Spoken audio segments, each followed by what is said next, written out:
আজই ডাউনলোড করুন আর এনজয় করুন আপনার পছন্দের শো। সোমের বড় বোনের বিয়ে, ওর 10 লাখ টাকা লাগবে। সবাইরে সামনে রেখে 20,000 টাকা বাৎসরিক সুদে এই 10 লাখ টাকা রায় সাহেব সামনে দেবে। দাদা, আমি তোকে বলেছিলাম যে পার্বতীকে আমার চাই চাই, সে আমি তোকে বলছি এই বিয়েটা ভেঙে দে দাদা, ভেঙে দে। রোজ এত এত অপমান কিছুতেই নেওয়া যায় না। শোন, মাথা ঠান্ডা কর। এই বিয়েটা শুধু একটা বিয়ে নয় রে ভাই, ডিল। যেভাবে প্ল্যান করেছি না, সব কিছু যদি সেইভাবে হয় তাহলে আগামী দিনে শুধু কাঞ্চনগড় নয়, গোটা জেলা শাসন ভাববেই তো, যার সাথে যার বিয়ে হবে সে তো তার কথা ভাববে। আমি তো তোদের দাদামণির কথা সারাক্ষণ ভাবি। চলে এসেছে। কি চাই আবার তোর বলতো? কি আবার চাইতে আসবো? দিতে এসেছি রে। তোদের তো কার কখন ফোন আসবে আমার ফোনে তার দায়িত্ব আমারই, বল। বাবা, এই হুসকেম ফোন।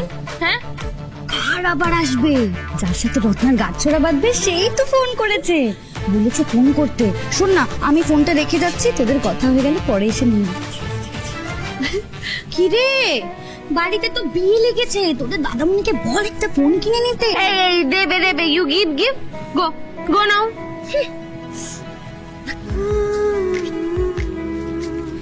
Wait, I calling. স্পিকারে দে।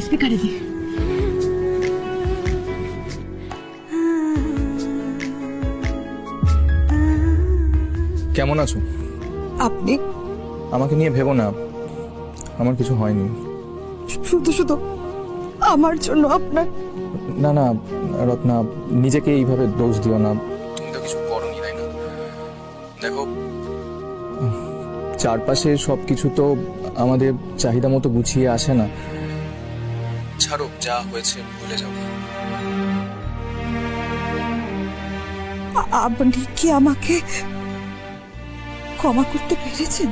রত্না, তুমি তো কোনো দোষ করোনি যে তোমাকে আমি ক্ষমা করব। তুমি খুব ভালো মনের মানুষ, এই মনটাকে কখনো হারিয়ে যেতে দিও না রত্না। এর বেশি আর আমি কি বা বলতে পারি বলো?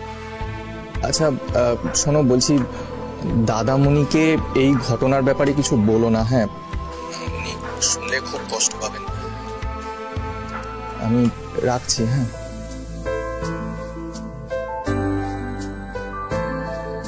এই বর্দি ভাই, কি হয়েছে রে?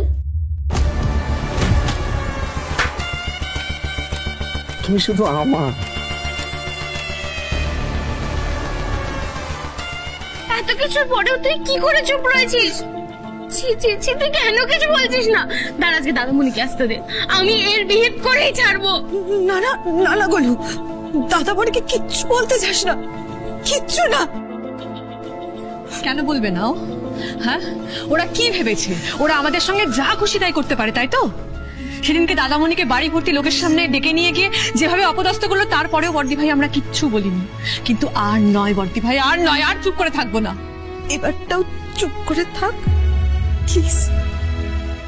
দেখ, দাদামণি তো রায় সাহেবকে ভগবান মনে করে, প্রতাপ দাকে চেয়েও দাদামণি কিচ্ছু বলতে পারবে না। আর শুধু দাদামণিকে না ধর্ম সংকটে ফেলিস না রে, শুধু মানুষটা মনে মনে কষ্ট পাবে। বলিস না, কিচ্ছু বলিস না।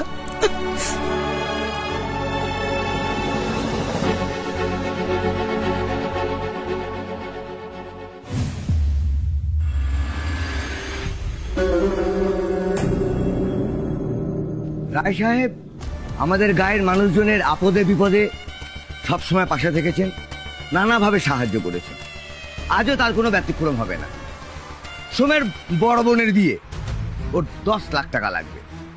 তাই সবাইরে সামনে রেখে 20,000 টাকা বাৎসরিক সুদে এই 10 লাখ টাকা রায় সাহেব সামনে দেবে। না,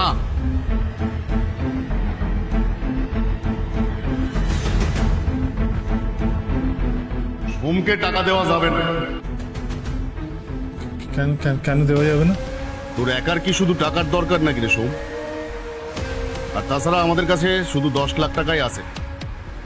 তোকে সবটা দিয়ে দিলে বাকিদের কি হবে? সামনে আমার মেয়ের বিয়ে রায় সাহেব, আগে আমার বাড়িটাও ব্যাংকের কাছে বন্ধক রয়েছে রায় সাহেব। কিন্তু রায় সাহেব, আমি যে আপনার বয়সে অনেক দূরে এগিয়ে গেছি। তুই এগিয়ে গেছিস তো আমরা কি সব পিছিয়ে যাবো? এই আস্তে আস্তে দেখ শোন, তুই আমার ঘরের ছেলে, নিজের ছেলে, কিন্তু এই গ্রামবাসীদের সাথেও তো আমি অন্যায় করতে পারি না। এরা আমার উপর ভরসা করে আসে। তো এক কাজ কর, এই যে 10 লাখ টাকা, এই 10 লাখ টাকার উপর বছরে যে সব থেকে বেশি সুদ দিতে পারবে এই টাকাটা, এই হলো গিয়ে সুবিধা।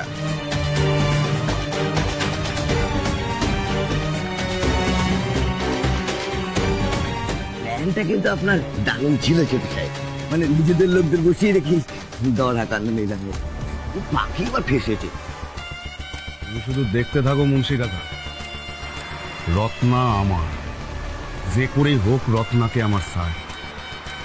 হয় সোমকে টাকা ধার নিয়ে টাকা শোধ করতে হবে, আর না হলে রত্নাকে আমার কাছে পাঠাতে হবে।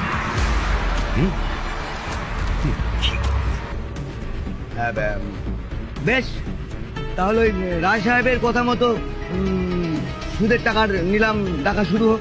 তবে হ্যাঁ, ওই 20,000 টাকার উপর থেকে কিন্তু ডাক শুরু হবে। না, কে ডাকবে বলো? 25,500। আগে আমি 30,000। 40,000। 50,000। আগে আমি 1 লাখ। 1.5 লাখ।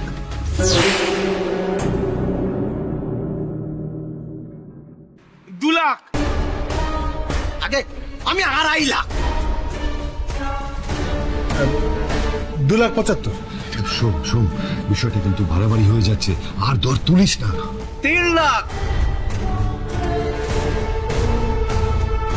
টাকাটা যে আমার যেভাবে হোক চাই। কিন্তু এতগুলো টাকা কোথা থেকে আসবে সেটা কি একবার ভেবেছিস? কিন্তু দেখছো না, সবারই তো টাকার দরকার, সবাই তো বলি দিচ্ছে। আমাকে যেভাবে হোক টাকাটাকে হাসিল করতে হবে। 3.5 লাখ। 3.5 লাখ। আগে 4 লাখ।